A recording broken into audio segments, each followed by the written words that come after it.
Ah, ça y est, le match va commencer. Oh, je suis crevé, moi. Mais t'as pourtant pas bougé de la journée. Le sport, ça se regarde, mais ça peut se pratiquer aussi. Oh, et tu vas pas recommencer avec ton sport. L'activité physique, ça n'est pas que le jeu organisé ou la compétition. Cela correspond à tous les mouvements du corps produits par la contraction des muscles qui augmentent la dépense d'énergie. Donc, tous les mouvements effectués dans la vie quotidienne, les loisirs ou le travail. Désolé, mais mon patron veut que je reste rivé à mon ordinateur. Mais la marche est l'activité physique de base, praticable partout.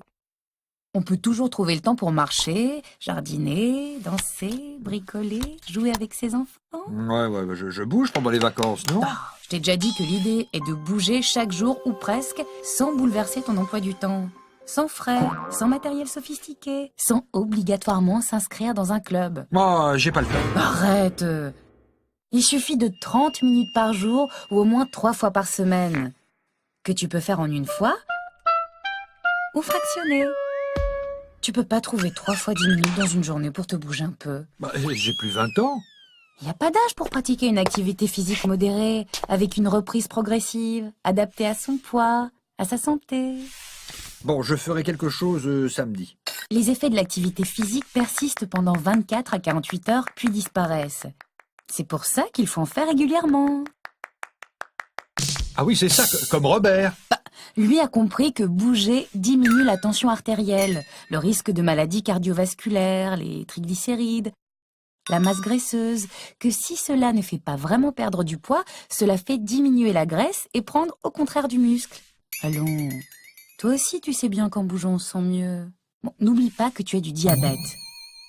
L'activité physique fait partie du traitement, au même titre que l'alimentation équilibrée, les médicaments. Bon, c'est sans intérêt dans le diabète de type 1.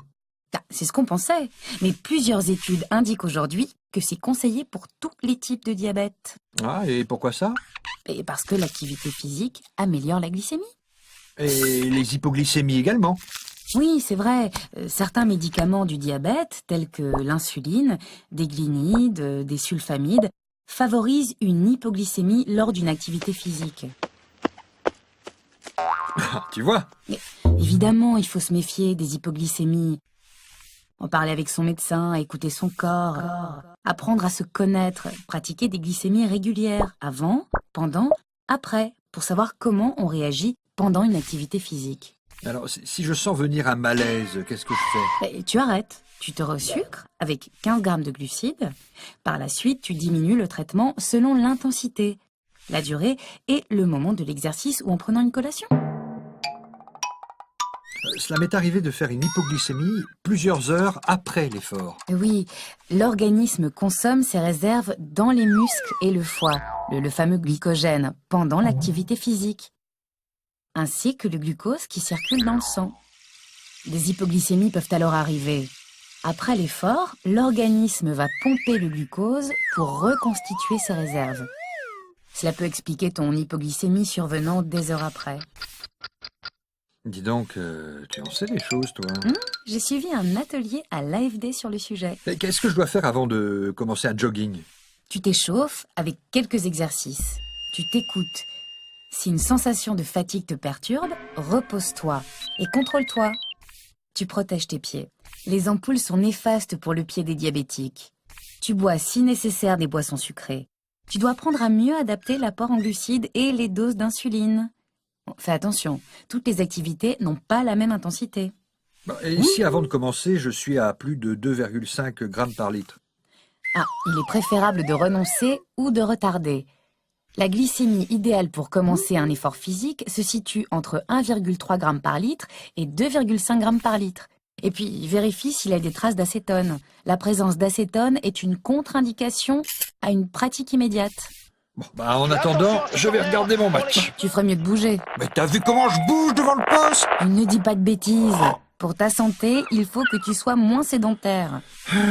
D'accord, je vais reprendre une activité, mais laquelle? Celle qui te procurera du plaisir, que tu poursuivras longtemps, en tenant compte de ta forme et de ton âge. Il y a 1000 possibilités. Marche, vélo, natation, footing, danse, aquagym, gymnastique, ou les activités de la maison, comme ménage à fond, jardinage. Tu peux varier les plaisirs afin d'en faire toute l'année. Vélo d'appartement. L'essentiel est que ça te plaise. Tu m'as convaincu. À partir de maintenant, 30 km de vélo tous les matins. Bon, n'en fais pas trop dès le début. Recommence progressivement. Fixe-toi des objectifs réalistes. N'oublie pas également d'avoir d'abord une consultation avec ton médecin pour savoir comment adapter ton traitement à l'activité et réaliser un bilan médical éventuel. Allez, après le match, je sors me dégourdir les jambes. Tu viendras avec moi ?